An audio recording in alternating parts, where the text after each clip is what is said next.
Ari yang berdiri di atas tebing, memandang ke bawah ke desa yang jauh di bawah sana, tempat ia tumbuh besar. Setelah mengalahkan Guntur, ia merasa ada sedikit kedamaian dalam dirinya.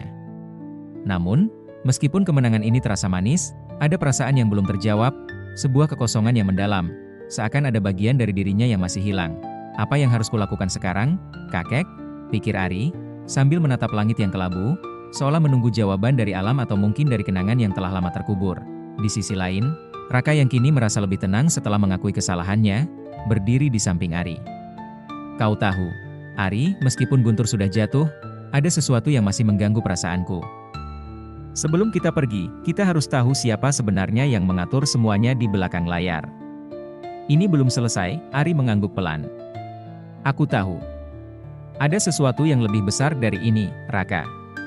Kita harus mencari tahu siapa yang benar-benar bertanggung jawab atas kematian orang tuaku. Keputusan itu membawa Ari dan Raka kembali ke desa asalnya. Desa yang dulu penuh dengan kenangan manis bersama orang tua kini terasa asing, seperti dunia yang sudah lama ditinggalkan.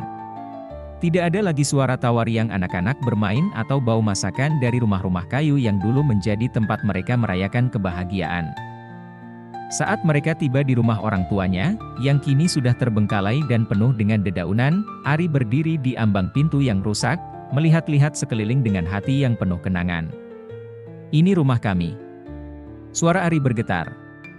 Di sini aku dibesarkan, di sini semua dimulai. Raka menepuk bahu Ari, mencoba memberi dukungan.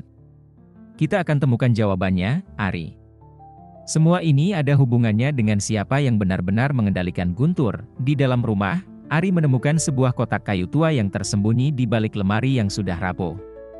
Kotak itu tampak seperti sesuatu yang disembunyikan dengan sengaja.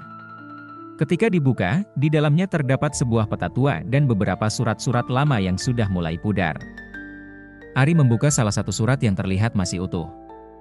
Isinya ditulis dengan tangan yang elegan, tetapi penuh dengan kata-kata yang tidak dikenali oleh Ari. Surat itu tampaknya berasal dari seseorang yang sangat berpengaruh. Seseorang yang tidak hanya mengetahui banyak tentang keluarga Ari, tetapi juga tentang dunia jawara yang selama ini hanya diketahui oleh sedikit orang. Apa ini? Ari bertanya, sambil memperlihatkan surat itu kepada Raka. Raka membaca surat itu dengan seksama. Ini sepertinya surat dari seorang pembesar yang memiliki hubungan dengan Guntur. Dia tampaknya adalah seseorang yang ingin menguasai dunia persilatan.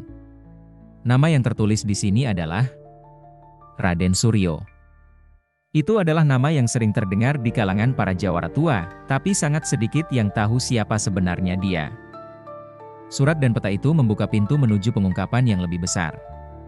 Raden Suryo bukanlah nama yang dikenal oleh banyak orang, tetapi dia adalah orang yang sebenarnya mengatur jalannya Guntur dan kelompoknya. Dia adalah sosok yang ada di balik bayang-bayang, yang mengendalikan banyak hal dari belakang layar. Ari menatap surat itu dengan rasa bingung. Raden Suryo, siapa dia sebenarnya? Mengapa orang tuaku terlibat dengan dia? Raka merenung sejenak, seolah memikirkan sesuatu. Mungkin dia adalah orang yang mengatur banyak hal, yang menginginkan kekuasaan di dunia persilatan. Jika benar, orang seperti ini tidak bisa dibiarkan begitu saja. Ari dan Raka memutuskan untuk mencari informasi lebih lanjut di desa tersebut. Meskipun desa itu kini sunyi, mereka berusaha untuk menemui orang-orang tua yang mungkin masih ingat dengan masa lalu orang tua Ari. Salah satu yang mereka temui adalah Mbah Lurah, seorang ketua desa yang masih hidup meskipun usianya sudah sangat lanjut. Mbah Lurah, apakah kamu tahu tentang Raden Suryo? Tanya Ari. Hati-hati. Mbah Lurah terlihat terkejut, dan wajahnya langsung berubah serius. Raden Suryo, itu nama yang sangat berbahaya. Dia bukan orang sembarangan. Pada masanya, dia adalah seorang pembesar yang menguasai banyak wilayah. Tetapi ada sesuatu yang gelap dalam dirinya.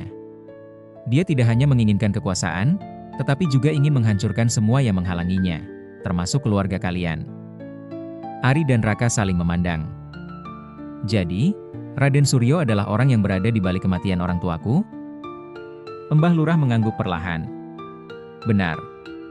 Tapi itu bukan hanya karena kebencian pribadi. Raden Suryo ingin menguasai seluruh dunia persilatan, dan orang tua kalian adalah jawara yang menghalangi ambisinya. Mereka dibunuh karena mereka berani menentang Raden Suryo. Bahkan, dia mengirim Guntur untuk menghancurkan kalian. Ari merasa hatinya semakin berat.